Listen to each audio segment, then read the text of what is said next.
Eventos finais. Capítulo 12. A sacudidura. Ser membro da igreja não é a garantia de salvação. É uma solene declaração que faço à igreja, de que nenhum entre 20 dos nomes que se acham registrados nos livros da igreja está preparado para finalizar sua história terrestre e achar-se-ia tão verdadeiramente sem Deus e sem esperança no mundo como o pecador comum. Os que tiverem oportunidade para ouvir e aceitar a verdade e se unirem à Igreja Adventista do Sétimo Dia, considerando-se o povo de Deus que guarda os mandamentos de Deus, mas não possuem mais vitalidade e consagração a Deus do que as igrejas nominais, serão atingidos pelas pragas de Deus tão verdadeiramente como as igrejas que se opõem à sua lei. A palha é separada do trigo. Introduzir-se-ão divisão na igreja. Desenvolver-se-ão dois partidos, o trigo e o joio crescerão juntos, para a ceifa. Haverá uma sacudidura da peneira. No devido tempo, a palha precisa ser separada do trigo. Por se multiplicar a iniquidade, o amor de muitos está esfriando. Este é precisamente o tempo em que o genuíno será o mais forte. A história da rebelião de Datã e Abirão está se repetindo e continuará a repetir-se até o tempo do fim. Quem estará ao lado do Senhor? Quem será enganado, tornando-se também, por sua vez, um enganador? O Senhor virá em breve. Em toda a igreja deve haver um processo tendente a aprimorar e joeirar, pois entre nós há homens perversos que não amam a verdade nem honram a Deus. Estamos no tempo da sacudidura, tempo em que cada coisa que pode ser sacudida, sacudir-se-á. O Senhor não desculpará os que conhecem a verdade, se não obedecem a seus mandamentos por palavra e ação. A perseguição purifica a igreja. A prosperidade multiplica a massa dos que professam. A adversidade expurga-os da igreja. Não vai longe o tempo em que a prova sobrevirá a toda a alma. A marca da besta nos será recomendada com insistência.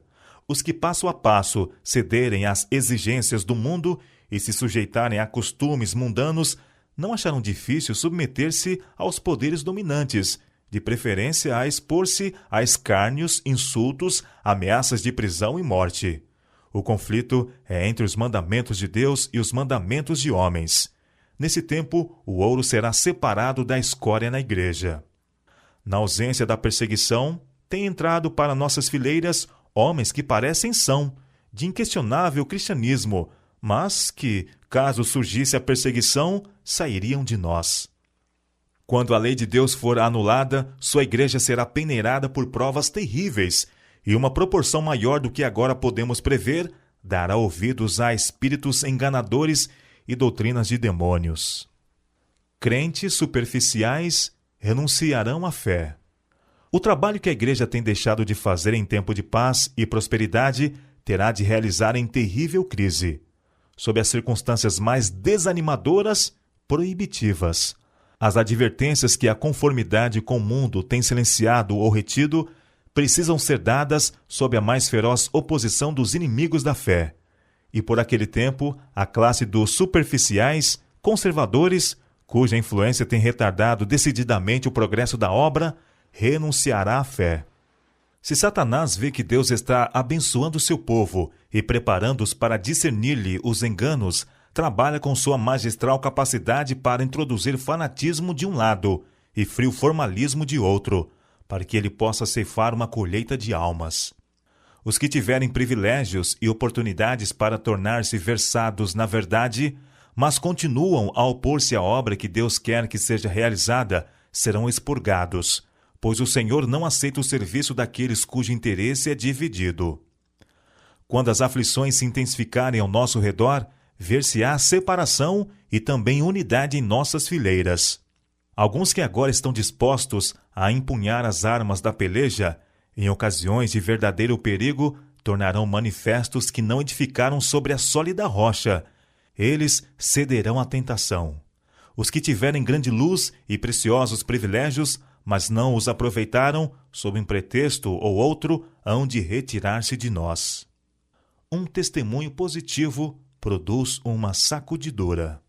Perguntei qual o sentido da sacudidura que eu acabava de presenciar e foi-me mostrado que fora causada pelo positivo testemunho motivado pelo conselho da testemunha fiel aos laodiceanos.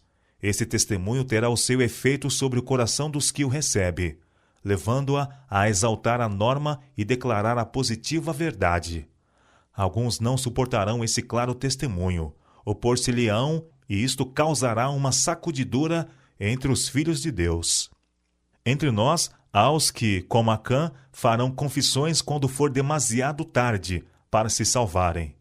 Eles não estão em harmonia com o que é correto, desprezam o testemunho positivo que atinge o coração e gostariam que fossem silenciados todos os que fazem repreensões. O Senhor pede o renovamento do positivo testemunho apresentado em anos passados. Ele pede uma reforma da vida espiritual.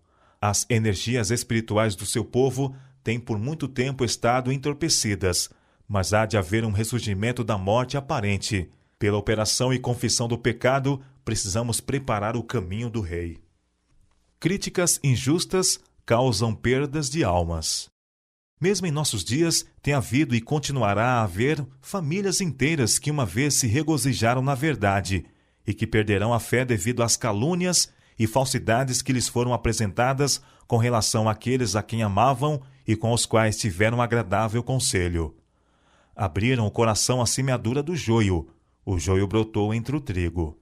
Eles o fortaleceram, a seara do trigo tornou-se cada vez menor, e a preciosa verdade para eles perdeu o seu poder. Falsas doutrinas afastam alguns. A chamada ciência e a religião achar-se-ão em campos antagônicos, porque os homens finitos não compreendem o poder e a grandeza de Deus. Estas palavras da Escritura Sagrada foram-me apresentadas. Dentre vós mesmos se levantarão homens que falarão coisas perversas, para atraírem os discípulos após si. Isto se verá certamente entre o povo de Deus. Ao ver a sacudidura pela introdução de falsas teorias, esses leitores superficiais, não ancorados em parte alguma, são como a areia movediça. Escorregam para qualquer posição para agradar a tendência de seus sentimentos de amargura. Não tendo recebido o amor da verdade, eles serão induzidos aos enganos do inimigo, darão ouvidos a espíritos enganadores e a ensinos de demônios e se afastarão da fé. O inimigo introduzirá doutrinas falsas, tais como a de que não existe um santuário. Este é um dos pontos em que alguns se apartarão da fé. A rejeição dos testemunhos resulta em apostasia. Uma coisa é certa: os adventistas do sétimo dia, que se colocarem sob o estandarte de Satanás, abandonarão primeiro sua fé nas advertências e repreensões contidas nos testemunhos do Espírito de Deus. O derradeiro engano de Satanás será anular o testemunho do Espírito de Deus. Não havendo profecia, o povo se corrompe. Satanás operará habilmente de várias maneiras e por diferentes instrumentalidades para perturbar a confiança do povo remanescente de Deus no verdadeiro testemunho. O inimigo tem enviado seus magistrais esforços para abalar a fé de nosso próprio povo nos testemunhos. Isto é exatamente como Satanás tensionava que fosse, e os que têm preparado o caminho para o povo não dar atenção às advertências e repreensões dos testemunhos do Espírito de Deus, verão surgir uma torrente de erros de toda a espécie. O plano de Satanás é enfraquecer a fé do povo de Deus nos testemunhos.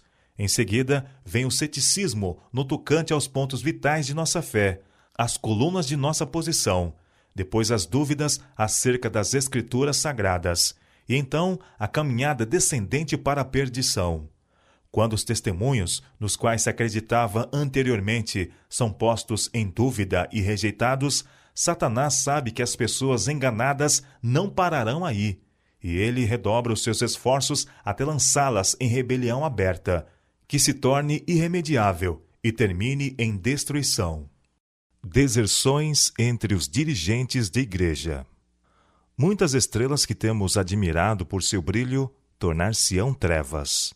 Nas cenas finais da história terrestre, homens a quem ele honrou grandemente seguirão o exemplo do antigo Israel. O afastamento dos grandes princípios que Cristo estabeleceu em seus ensinos a elaboração de projetos humanos, usando as Escrituras para justificar a errônea maneira de proceder, sob a perversa influência de Lúcifer, confirmarão os homens no engano, e a verdade de que necessitam para serem livrados de práticas incorretas se escoa da alma como água de um recipiente que vaza. Muitos demonstrarão que não são um com Cristo, que não estão mortos para o mundo, para que possam viver com Ele. E as apostasias de homens que ocuparam posições de responsabilidade serão frequentes. Pastores não santificados serão eliminados. A grande questão que está tão próxima, o cumprimento da lei dominical, eliminará aqueles a quem Deus não designou, e ele terá um ministério puro, leal, santificado e preparado para a chuva serôdia. Muitos se levantarão em nossos púlpitos, tendo nas mãos a tocha da falsa profecia, acesa na infernal tocha de Satanás. Dentre nós sairão alguns que não mais levarão a arca, mas estes não podem fazer muralhas para obstruir a verdade, pois esta prosseguirá avante e para cima até ao fim. Pastores e médicos poderão apartar-se da fé, como a palavra e as mensagens que Deus tem dado à sua serva declaram que o farão. A igreja talvez pareça estar prestes a cair. O peneiramento de Deus sacode fora multidões, como folhas secas. A palha, como nuvem, será levada pelo vento, mesmo de lugares onde só vemos ricos campos de trigo. Logo, o povo de Deus será provado por ardentes provas, e a grande proporção dos que agora permanecem genuínos e verdadeiros demonstrar-se-á metal vil. Quando a religião de Cristo for mais desprezada, quando sua lei mais desprezada for, então deve nosso zelo ser mais ardoroso e nosso ânimo e firmeza mais inabaláveis. Permanecer em defesa da verdade e justiça quando a maioria nos abandona, ferir as batalhas do Senhor quando são poucos os campeões, essa será nossa prova. Naquele tempo, devemos tirar calor da frieza dos outros, coragem de sua covardia e lealdade de sua traição. A igreja talvez pareça como prestes a cair, mas não cairá. Ela permanece, ao passo que os pecadores de Sião serão lançados fora no joeiramento, a palha separada do trigo precioso. É esse um transe terrível, não obstante, importa que tenha lugar. Ao aproximar-se a tempestade, uma classe numerosa que tem professado fé na mensagem do terceiro anjo, mas não tem sido santificada pela obediência à verdade, abandona sua posição, passando para as fileiras do adversário. Os fiéis de Deus serão revelados. O Senhor tem servos fiéis, que se hão de revelar no tempo de sacudidura e prova. Há elementos preciosos, hoje ocultos, que não prostraram o joelho a Baal. Não tiveram a luz que tem estado a brilhar sobre vós, em chama concentrada. Mas pode, sob um rude e não convidativo exterior, revelar-se o puro brilho de um genuíno caráter cristão. Durante o dia, olhamos para o céu, mas não vemos estrelas. Ali se acham, fixas no firmamento, mas os olhos não as distinguem. À noite, lhes contemplamos o genuíno brilho. Em todas as ocasiões em que há perseguição, as testemunhas tomam decisões a favor de Cristo ou contra ele. Os que manifestam simpatia pelos homens condenados injustamente e que não são cruéis para com eles, demonstram seu apego a Cristo. Levante-se a oposição, de novo exerçam o domínio, o fanatismo e a intolerância. Acenda-se a perseguição, e os insinceros e hipócritas vacilarão, renunciando à fé. Mas o verdadeiro crente permanecerá firme como uma rocha, tornando-se mais forte a sua fé, sua esperança mais viva do que nos dias da prosperidade. Novos conversos ocuparão os lugares dos que se retiram. Alguns tinham sido arrojados fora do caminho. Os descuidosos e indiferentes, que não se uniam com os que prezavam suficientemente a vitória e a salvação, para por elas lutar e angustiar-se com perseverança, não as alcançaram e foram deixados atrás, em treva,